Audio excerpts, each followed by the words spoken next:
Chapitre 4. Vers cette époque, un important congrès de sociologie rappelait à Rome le comte Julius de Baralioule. Il n'était peut-être pas spécialement convoqué, ayant sur les questions sociales plutôt des convictions que des compétences, mais il se réjouissait de cette occasion d'entrer en rapport avec quelques illustres sommités. Et comme Milan se trouvait tout naturellement sur sa route, Milan où, comme l'on sait, sur les conseils du père Anselme, les Armands du Bois étaient allés demeurer, il en profiterait pour revoir un peu son beau-frère. Le jour même que Fleurissoir quittait Pau, Julius sonnait à la porte d'Antime. On l'introduisit dans un misérable appartement de 3 pièces, si l'on peut compter pour une pièce l'obscure soupente où Véronique faisait elle-même cuire quelques légumes, ordinaires de leur repas. Un hideux réflecteur de métal renvoyait blafard le jour étroit d'une courette.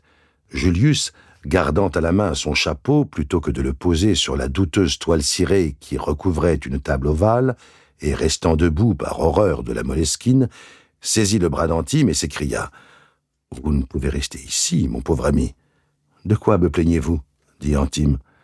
Au bruit des voix, Véronique était accourue. « Croiriez-vous, mon cher Julius, qu'il ne trouve rien d'autre à dire devant les passe-droits et les abus de confiance dont vous nous voyez victimes ? Qui vous a fait partir pour Milan ? Le père Anselme. De toute façon, nous ne pouvions garder l'appartement in Lucina. Qu'en avions-nous besoin, dit Antime. Là n'est pas la question. Le père Anselme vous promettait compensation. A-t-il connu votre misère ? Il feint de l'ignorer, dit Véronique. Il faut vous plaindre à l'évêque de Tarbes. C'est ce qu'Antime a fait. Qu'a-t-il dit ? C'est un excellent homme, il m'a vivement encouragé dans ma foi. Mais depuis que vous êtes ici, n'en avez-vous appelé à personne ? J'ai failli voir le cardinal Pazzi, qui m'avait marqué de l'attention et à qui j'avais récemment écrit. Il a bien passé par Milan, mais il m'a fait dire par son valet qu'une crise de goutte regrettait de le tenir à la chambre, interrompit Véronique.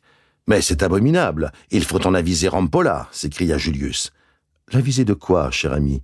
Il est de fait que je suis un peu dénué, mais qu'avons-nous besoin davantage ?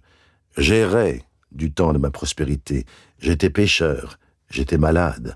À présent, me voici guéri. Jadis, vous aviez beau jeu de me plaindre. Vous le savez pourtant, les faux biens détournent de Dieu. Mais enfin, ces faux biens vous sont dus. Je consens que l'Église vous enseigne à les mépriser, mais non point qu'elle vous en frustre. Voilà parler, dit Véronique. Avec quel soulagement je vous écoute, Julius. Ces résignations, à lui, me font bouillir. Pas moyen de l'amener à se défendre. Il s'est laissé plumer comme un oison, disant merci à tous ceux qui voulaient bien prendre et prenaient au nom du Seigneur. Véronique, il m'est pénible de t'entendre parler ainsi. Tout ce qu'on fait au nom du Seigneur est bien fait.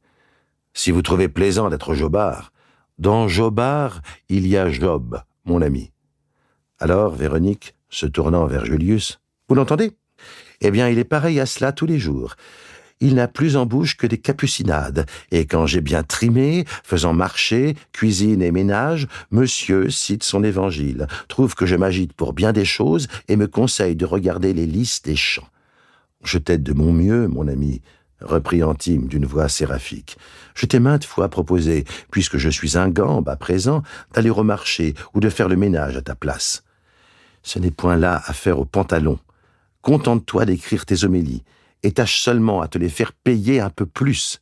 Puis, sur un ton toujours plus irrité, elle naguère si souriante, si ce n'est pas une honte, quand on songe à ce qu'il gagnait à la dépêche avec ses articles impies, et les quelques rotins que lui verse aujourd'hui le pèlerin pour ses prônes, il trouve encore moyen d'en laisser les 3/4 aux pauvres.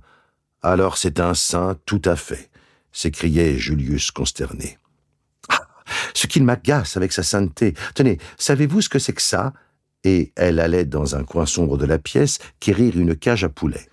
Ce sont 2 rats auxquels monsieur le savant a crevé les yeux dans le temps. Hélas, Véronique, pourquoi revenez-vous là-dessus ? Vous les nourrissiez bien, du temps que j'expérimentais sur eux, et je vous le reprochais alors. Oui, Julius, du temps de mes forfaits, j'avais, par vaine curiosité scientifique, aveuglé ces pauvres animaux. J'en ai charge à présent. Ce n'est que naturel. Je voudrais bien que l'Église trouvât également naturel de faire pour vous ce que vous faites pour ces rats, après vous avoir aveuglé tout de même. Aveuglé, dites-vous, est-ce vous qui parlez ainsi ? Illuminé, mon frère, illuminé. Je vous parle du positif. L'état dans lequel on vous abandonne est pour moi chose inadmissible. L'Église a pris des engagements envers vous. Il est de nécessité qu'elle les tienne, pour son honneur et pour notre foi. Puis, se tournant vers Véronique, « Si vous n'avez rien obtenu, adressez-vous plus haut encore, toujours plus haut. Que parlais-je de Rampolla? C'est au pape lui-même à présent que je veux porter une supplique, au pape qui n'ignore pas votre conversion. Un tel déni de justice mérite qu'il en soit instruit. Dès demain, je retourne à Rome. » « Vous nous resterez bien à dîner, » hasarda craintivement Véronique. « Excusez-moi, je n'ai pas l'estomac très solide. » Et Julius, dont les ongles étaient soignés, remarquait les gros doigts courts, carrés du bout d'Antime. « À mon retour de Rome, je vous verrai plus longuement, et je vous entretiendrai, chère Antime, du nouveau livre que je prépare.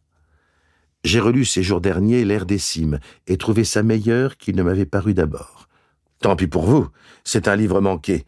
Je vous expliquerai pourquoi quand vous serez en état de m'entendre et d'apprécier les étranges préoccupations qui m'habitent. J'ai trop à dire. Motus pour aujourd'hui. » Il quitta les Armands du Bois, leur ayant souhaité bon espoir.